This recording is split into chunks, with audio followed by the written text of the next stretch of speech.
Right now we're going to talk about question banks. So you can see I'm in quizzes. In order to access my question banks, I have to be in quizzes. So I click on quizzes. Up here in the upper right hand corner where I can add a new quiz, there's also a little gear here. If I click on the gear, it's kind of a subtly hidden away place. This is the only place you can go to manage your question banks.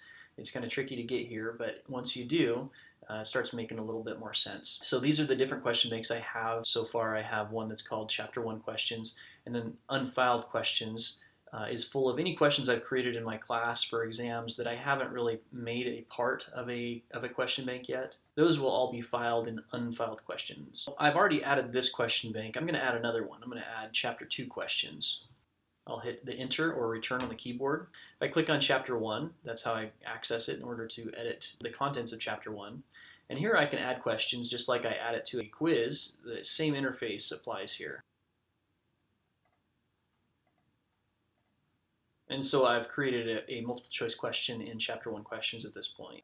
This is kind of a slow process, but as you can imagine, if you could create a question bank with upwards of 50 questions, then you can have a quiz that pulls 10 random questions from that bank of 50, and every student that takes the exam would have a very different experience. It would make cheating very difficult for your classes. If I do have unfiled questions that I've created from other exams in my course, and I want to add those questions to one of my banks, I can do that. I'm going to open up unfiled questions. Over here to the right, I'm going to click on Move Multiple Questions, or I can move them one at a time by just clicking on this link here. If I click on Move Multiple Questions, I can choose specifically which questions I want to move, and then tell it where I want to move them to, either to one of my existing question banks, or I can even create a new question bank and move them to that.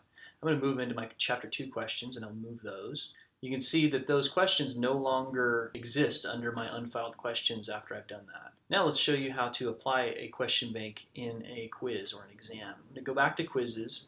I'm going to add a quiz, and I'm going to skip over configuring it. We'll click on questions, and here we can do a new question group. And when I do this, I'm going to call this Chapter 1 group, because these are the questions that will come from my Chapter 1 pool. Here I can link to a question bank if I click on that. And I can choose my Chapter 1 questions. So I'm going to click on that. I'll select that bank. I'm going to pick one question, 1 points per question. Just for the sake of illustration, there are only 2 questions in this bank, so I'm going to make this very simple. I'll create that group. So at this point, when a student comes in to take this exam, the first question that they come up with will be one of the 2 questions in my Chapter 1 question bank. I can add a second group now if I want to. Call this Chapter 2 group. I'll link it to my Chapter 2 questions.